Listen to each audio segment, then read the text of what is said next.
but they're not always right. If something's on a disk, on a computer disk, you're all set. Well, we just heard that things don't always get sent when they're supposed to be sent, and there are viruses. So if there's anything that's really important, like that you've spent time on, and you really, whether it's an essay for college or it's an application or anything like that, or your final report, make a hard copy and keep it. Then no matter what virus, no matter what happens to the disk or anything, you've got a hard copy, you can make another copy. Never give away your last copy. When you apply to colleges, make a copy of what you sent. If it gets lost, it's real easy, you make another copy. So it's not enough to send something, it must be received. Okay? I think that's about the end of the myths. I have some other things. Oh, another myth is that the SATs, how you do in the SATs, says how smart you are. No. It says how you do on SATs. That's all it says.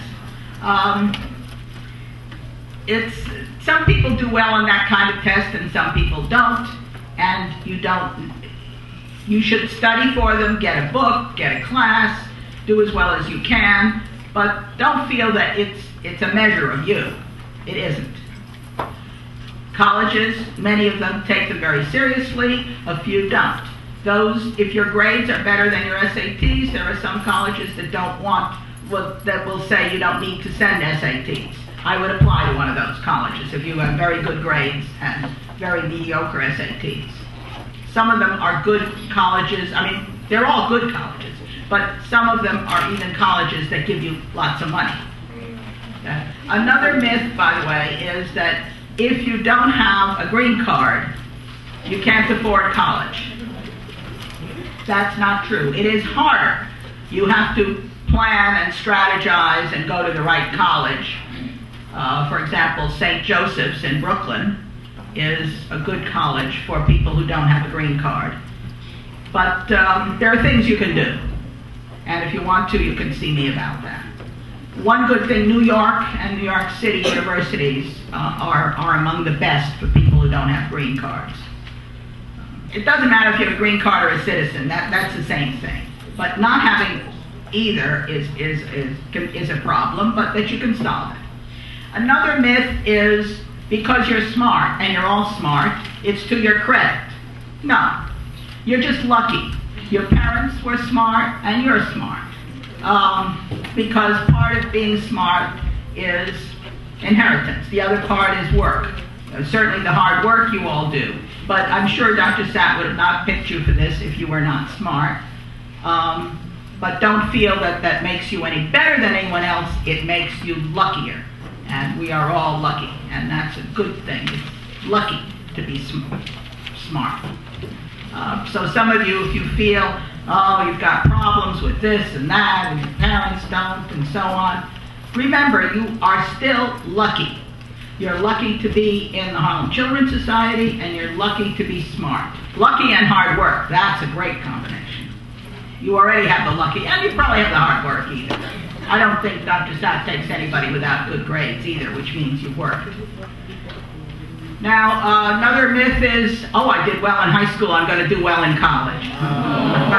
You already know the answer to that one. You're not going to be fooled by that. Okay, so I won't go into that.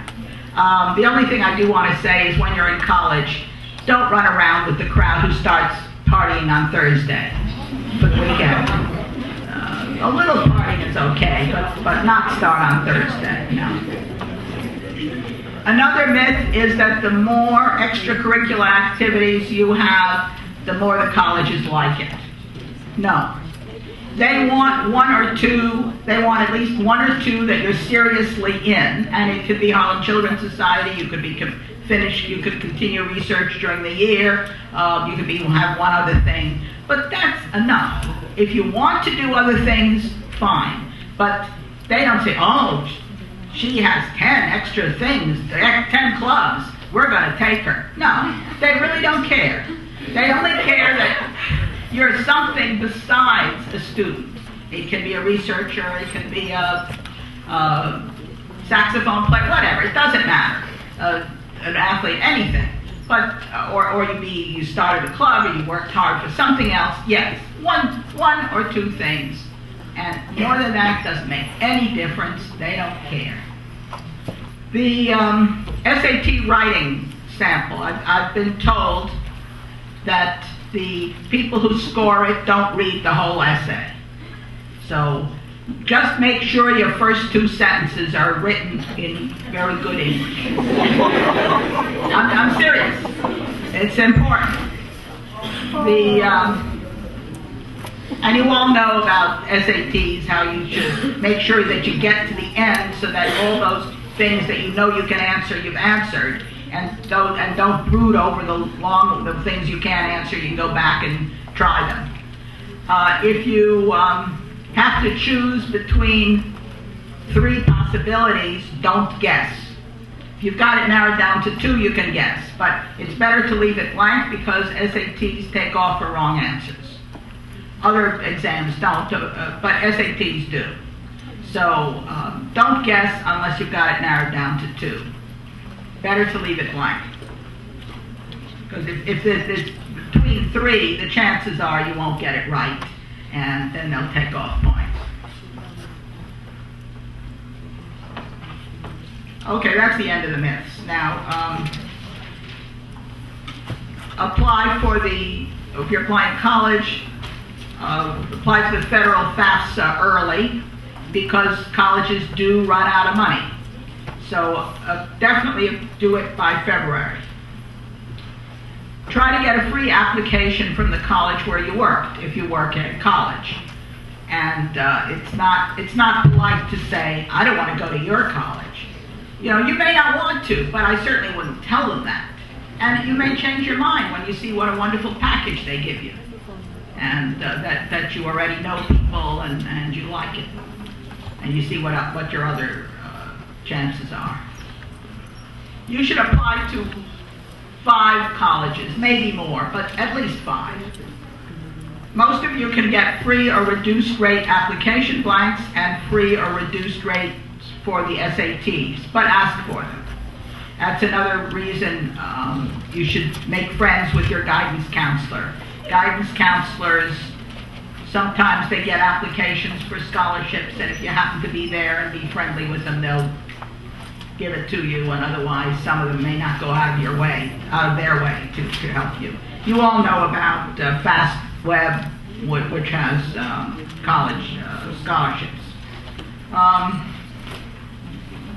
If you want to major in chemistry or biochemistry and